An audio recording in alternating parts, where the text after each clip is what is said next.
Kabanata 13. Sa Santa Barbara, California, nababalot ng lungkot ang gabi. Sa loob ng silid, ang matandang si Lassie ay nagsasaya sa paninigarilyo na bisyo nito simula nang iwanan siya ni Norbert. Ang karangyaan niya ay mula sa dugo, pawis at talino ni Lawrence. Sa kabila ng mga pasa at sugat na iniwan niya sa murang isipan ni Lawrence mula noong 10 taong gulang pa lamang ito, nakuha pa rin ni Lawrence na tuparin ang pangarap ni Lassie na makarating sa Amerika. Si Lawrence ang naging tulay sa pamamagitan ng pagkubinsi sa kanyang tiyuhin na doktor upang makuha si Lassie. Noong siya ay nagtatrabaho pa bilang isang ganap na doktor sa Pilipinas, regular siyang nagpapadala ng pera na mula sa piso ay ikino-convert sa dollar para lamang matustusan ang mga bisyo at luho ni Lassie. Ngunit nang mabulag si Lawrence at mawala ang kanyang kakayahang maging ATM ng ina, biglang naglaho si Lassie. Ang kalingang dapat ay ibinigay ng isang ina sa anak na lugmok sa kadiliman ay sinagot ni Lassie ng isang malupit na pagtakwil. Ngayong gabi, ang pag-ibig na dating nag-aapoy sa puso ni Lawrence ay tuluyan ng naging abo. Biglang huminto ang ceiling fan at may biglang lumabas na itim na usok sa ilalim ng kama ni Lassie.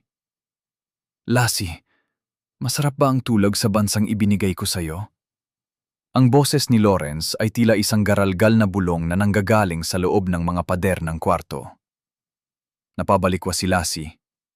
Sa harap niya, nakatayo ang kaluluwa ni Lawrence. Ang anyo nito ay punong-puno ng mga pasa at sugat, ang mga pisikal na marka ng pang-aabuso ni Lassie noong bata pa siya. Ang butas sa kanyang sentido ay dahan-dahang naglalabas ng itim na likido na pumapatak sa mamahaling karpet. "Lawrence, bakit ka narito? Umalis ka!" Sigaw ni Lassie. Ang boses ay puno pa rin ng puot na ipinamalas niya noong bata pa si Lawrence. "Ibinigay ko sa iyo ang lahat, ma. Kinonvert ko ang pinagpaguran ko sa Pilipinas para lang may pangbisyo ka dito sa Amerika. Pero noong mabulag ako, noong ako naman ang nangailangan ng gabay, nasaan ka?" Lumapit si Lawrence. Ang bawat hakbang niya ay nagiging sanhi ng pagbitak ng sahig. "Iniwan mo ako sa dilim dahil wala na akong pakinabang. Ang tingin mo sa akin ay hindi anak, kundi isang investment na nalugi." Biglang lumutang ang mga resibo ng bank transfers mula Pilipinas patunggong California. Ang mga papel ay naging mga matatalim na hibla na nagsimulang pumulupot sa katawan ni Lassie. "Sabi mo kamukha ko si Papa? Ngayon, ipakita natin ang muka ng pait na itinanim mo sa akin."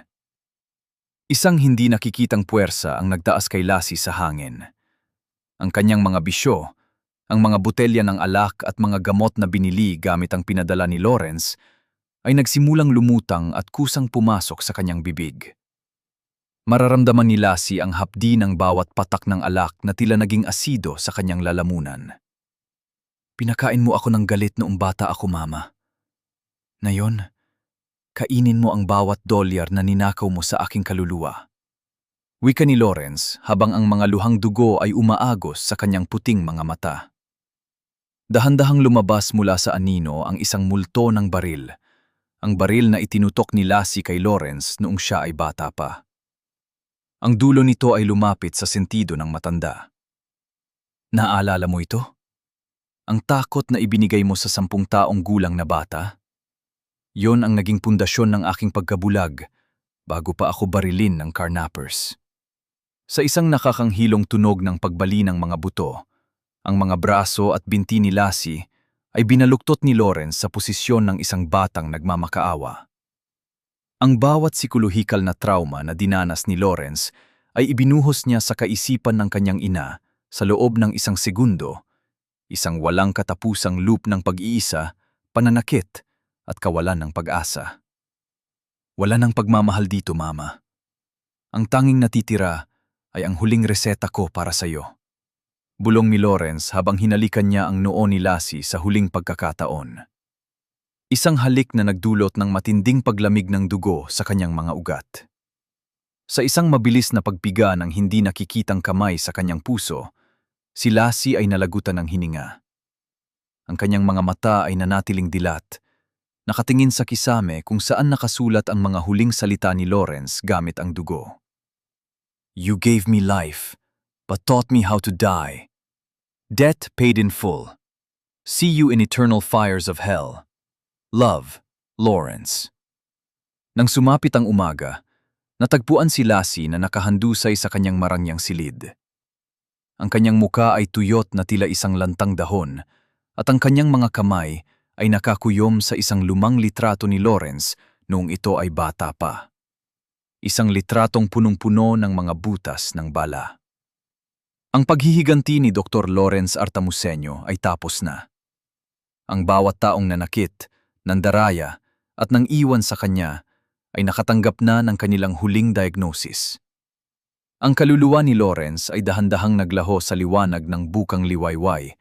Sa wakas, ay nakahanap na ng kapayapaan sa gitna ng kanyang walang hanggang kadiliman.